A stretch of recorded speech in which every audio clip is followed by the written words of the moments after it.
Hello everybody, welcome back to this study material. So our last topic was person of unsound mind, जिसमें ये बताया था कि अगर कोई भी पर्सन किसी भी एग्रीमेंट के नेचर कंटेंट नहीं समझ सकता और लॉजिकल कंक्लूजन नहीं दे सकता, so he is consider as a person of unsound mind, जिसकी मेंटल पावर लॉस हो चुकी है. So our topic is person disqualified from contracting by any other law.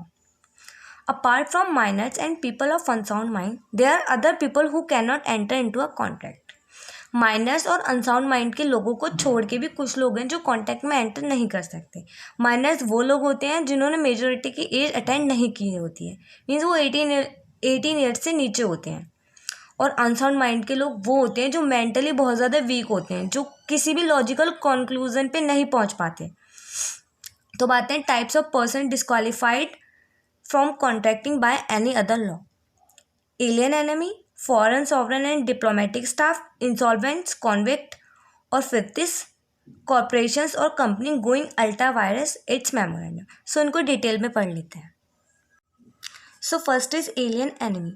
Alien defined as a resident of another country. Alien वो person होता है जो किसी और कंट्री का रेसिडेंट होता है. And alien is competent to contact with citizen of India. Alien जो होता है वो कॉम्पिटेंट होता है अपने इंडिया के सिटीजन के साथ कॉन्टैक्ट करने के लिए. And alien enemy is one with whose country India is at war. अब एलियन एनिमी क्या होता है? एनिमी हमारा दुश्मन होता है. सो एलियन एनिमी वो होता है जिसकी कंट्री के साथ इंडिया की लड़ाई छिड़ी हुई होती है, और with whom country India at war, मतलब जिसकी कंट्री के साथ इंडिया की वॉर छिड़ी हुई होती है. सपोज बांग्लादेश से इंडिया की लड़ाई हुई है, सो बांग्लादेश के जो सिटीजन है वो एलियन एनिमी में आएंगे. एलियन एनिमी के साथ कोई भी कॉन्टैक्ट अगर करता है तो वो वॉइड होता है, वैलिड नहीं होता. अब हमारा सेकंड पॉइंट है foreign sovereign and diplomatic staff. These person are immune from the jurisdiction of local courts unless they voluntarily submit to its jurisdiction. These persons have a right to contact but can claim the privileges of not being sued. इनमें हम India के president, prime minister उन लोगों को लेते हैं जिन्होंने दूसरी कंट्री से इंडिया में एम्बेसीज बना रखी हैं और वो इंडिया में ही काम करते हैं. आप इन लोगों के अगेंस्ट डायरेक्ट कोर्ट में केस फाइल नहीं कर सकते.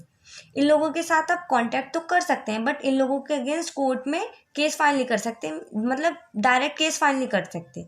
ये एक टाइप का प्रोटेक्शन है जो इन लोगों को दिया जाता है. These rules the rules regarding suits by or against foreign sovereigns are laid down in section 84 to 87 of civil procedure code. अगर आपको इन लोगों के अगेंस्ट केस करना है कोर्ट में तो इनके रिगार्डिंग रूल्स कंडीशंस सीपीसी में सेक्शन 84 टू 87 में दे रखे हैं. Next is insolvent. An insolvent can not enter into a contract as his property vest in the official receiver और official assignee. Means insolvent means दिवालिया हो जाना किसी भी कंपनी का. इंसॉल्वेंसी एक ऐसी स्टेट होती है in which you do not have enough money to pay your डेप्ट. जब कोई भी कंपनी डेप्ट नहीं पे कर पाती है तो वो इंसॉल्वेंट डिक्लेयर्ड हो जाती है, क्योंकि कंपनी की लाइबिलिटीज़ बहुत ज़्यादा बढ़ चुकी होती है, मीन्स बहुत ज़्यादा एक्सीज होती हैं उसके असेट्स से. This disqualification of an insolvent is removed after he is discharge by the court. ये जो डिस्क्वालिफिकेशन है इंसॉल्वेंट पर्सन की वो रिमूव हो जाती है जब वो डिस्चार्ज हो जाता है कोर्ट से. मीन्स इंसॉल्वेंट कॉन्ट्रैक्ट में एंटर कर सकता है अगर उसके ऊपर जो डिस्चार्ज वो डिस्क्वालिफिकेशन लगी हुई है, जब वो कोर्ट से डिस्चार्ज हो जाता है तो वो कॉन्ट्रैक्ट कर सकता है. इंसॉल्वेंट कॉन्ट्रैक्ट में एंटर नहीं कर सकता जब तक वो इंसॉल्वेंट की कंडीशन में है. Next is convict. An individual who has been found guilty of a criminal offence. Convict वो पर्सन होता है जो किसी भी क्रिमिनल ऑफेंस के लिए सज़ा काट रहा होता है जेल में, ठीक है. A convict while undergoing imprisonment is incapable of entering into a contract. Means जब वो जेल में है तो वो किसी भी कॉन्ट्रैक्ट में एंटर नहीं कर सकता. मीन्स जो भी कॉन्विक्ट सज़ा काट रहा है वो डिस्क्वालिफाइड है किसी भी कॉन्ट्रैक्ट में एंटर करने के लिए, वो इनकॉम्पिटेंट है, कॉम्पिटेंट नहीं है. But this disability comes to an end the expiry of the sentence. But उसकी सज़ा ख़त्म होने के साथ ही वो कॉन्ट्रैक्ट में एंटर कर सकता है, means he is competent to enter into a contract. तो हमारा लास्ट पॉइंट है कॉर्पोरेशन और company going ultra vires its memorandum. A company और corporation is an artificial person recognised by a law. तो फर्स्ट थिंग इस topic में है ये है कि हर कंपनी को आर्टिफिशियल पर्सन माना जाता है। A company does not have a physical body like a human being, it exist only in the eyes of law, it can not enter into a contact of a personal nature. Means कोई भी artificial person personal nature के contact नहीं कर सकता। It is competent to enter into a contact only through an agent.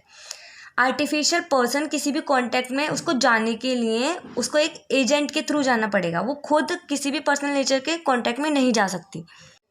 In short ये topic हमें ये बताता है कि कंपनी किसी के साथ भी पर्सनल नेचर के कॉन्टैक्ट नहीं कर सकती।